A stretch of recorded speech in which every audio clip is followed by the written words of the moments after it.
बच्चों आइए हम क्लास 8 का त्रयोदशा पाठ संस्कृत के अंतर्गत त्रयोदशा पाठ पढ़ते हैं, जिसका नाम वृद्ध व्याघ्र कथा है। अब देखिए इसमें कहानी दिया गया है, एक बूढ़ा बाघ है, एक आदमी यहाँ स्नान कर रहा है, उसके ऊपर झपट रहा है। देखिए कहानी क्या है, अब पढ़ते हैं। कश्चित बने एका वृद्ध व्याघ्र आसीत, कोई किसी वन में एक बूढ़ा बाघ था। स नद्या तीरे अतिष्ठत, वह नदी के तट पर बैठा हुआ। स्वहस्ते सुवर्ण कंकणम गृहीत्वा, अपने हाथ में सोने का कंगन लेकर के इदम कथयते स्म, यह कह रहा था। क्या कह रहा था? भो पथिका, हे पथिकों, इदम सुवर्ण कंकणम गृहीताम, यह सोने का कंगन ले लो। परम कस्यापि श्रोतुम तस्मिन् व्याघ्रे विश्वास न अभवत्, लेकिन कभी कोई भी जब सुनता था तो सुन करके उस बाघ पर उसे विश्वास नहीं होता था। क्यों नहीं होता था? क्योंकि बाघ तो आदमी को खाता है, इसलिए उसे विश्वास नहीं होता था। अतः तस्य वचनम श्रुत्वा सर्वे दूरेभ्य अतिष्ठन्, इसलिए उसके ऐसी वाणी को सुन करके सभी दूर से ही देख करके चले जाते थे। एव सर्वे अचिंत्यत, वह सभी सोचते थे, सर्वेषां हस्ता एव सुवर्ण कंकणस्य लोभम दर्शयत इति, कि सभी के हाथों में यह सोने का कंगन माने कंगन का लोभ हो सकता है और दिखाता है ऐसा। एव चिंतितारह, ऐसा सोच करके, माने वह बाघ क्या बैठ करके सोचता है कि सोने के कंगन की तरफ सब लोग आकृष्ट होंगे, यह सोच करके ते व्याघ्र भयभीता अभवन, वे सभी बाघ से भयभीत हो जाते थे। ठीक कौन होता था? जिनने रास्ते में जाने वाले पथिक होते थे। द्राग च तत्र धावन, और बहुत शीघ्रता से वहां से दौड़ने लगते थे। तथा कश्चित मुग्धा ब्राह्मण तत्र आगच्छत, तब कोई एक लालची ब्राह्मण वहां पहुंचा।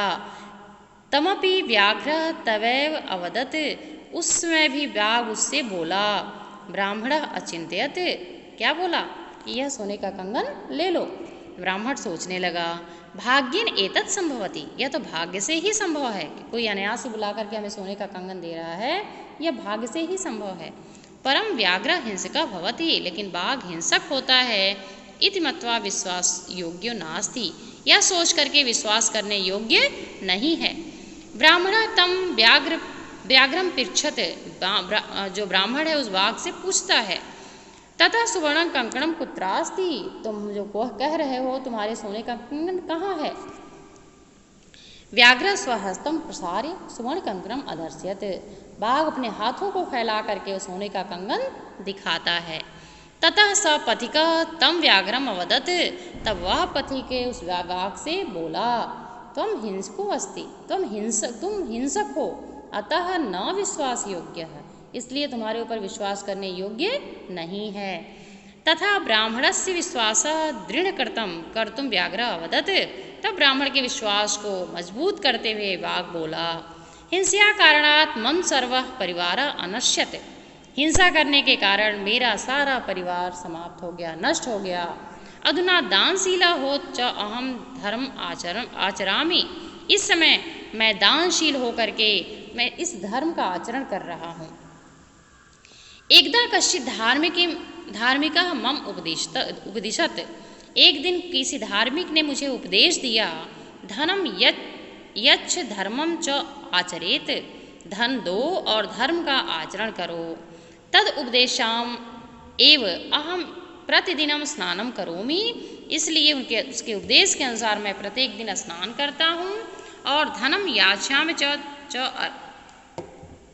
आचरामि, और इस प्रकार यह धन दे करके मैं धर्म का आचरण करता हूँ। इदानीम एतत् सुवर्ण कंकणम यस्मै कस्मै दातुम इच्छामि, इसलिए मैं यह सोने का कंगन जिस किसी को देना चाहता हूँ। एतत् श्रुत्वा, यह सुन करके पथिका अस्वस्थ अभवत, पथिक आश्वस्त हो गया, मैंने उसे विश्वास होने लगा। ब्राह्मण विश्वास युक्त दृष्टवा व्याघ्र पुनः अकथयत, ब्राह्मण को विश्वास युक्त होते हुए देख करके बाघ ने फिर से कहा, नद्या स्नातम कृत्वा एतत् कंकणम अधिगच्छ, ऐसे नहीं मिलेगा कंगन। कैसे मिलेगा? कि नदी में स्नान करके यह कंगन पा सकते हो। एनाहम पुण्यम अर्जयम, जिससे मैं पुण्य प्राप्त करूं। ठीक क्या कहता है कि तुम जिस सरोवर के किनारे बैठा कि इसमें स्नान करो, तब यह सोने का कंगन तुम्हें मिलेगा, जिससे मुझे पुण्य मिलेगा। अब आगे देखते हैं। मुग्धा ब्राह्मणा नदी प्रविशति, जो लोभी ब्राह्मण है नदी में प्रवेश करता है। तत्र स महापंके च निमग्नः अभवत्, तो आपको पता है क्या हुआ? तत्र माने वहाँ, सह महापंके, वह बहुत बड़े कीचड़ में, निमग्न अभवत् माने उसमें फंस गया, डूबने लगा। तम पंके पतितम दृष्ट्वा, उसे कीचड़ में पड़ा हुआ देखकर, व्याघ्र तम अगच्छत, व्याघ्र माने बाघ जो है उसके पास गया और उदरस्य च अभक्ष्यत, और उसे भक्ष लिया माने खा लिया। तथा तेन च उत्तम, इसलिए कहा गया है। कंकड़स्य तु लोभेन मग्नः पंके सुदुरुस्ते, विद्ध व्याघ्रेण सांप्रतम पथिका च मृतो यथा, कि कंगन का तो लोभ मग्न पंके सुदूरस्ते माने दूर से ही कीचड़ में डाल दिया। व्याघ्रे सांप्रतम पथिका च मृतो यथा, जिसके कारण व्याघ्र उस पथिक के पास पहुंच करके उसे मार डाला।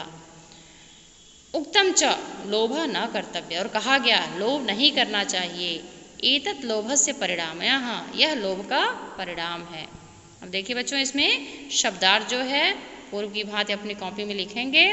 उसके बाद बाकी जो अभ्यास प्रश्न है हम आपके क्लास के ग्रुप में PDF के माध्यम से डाल। धन्यवाद।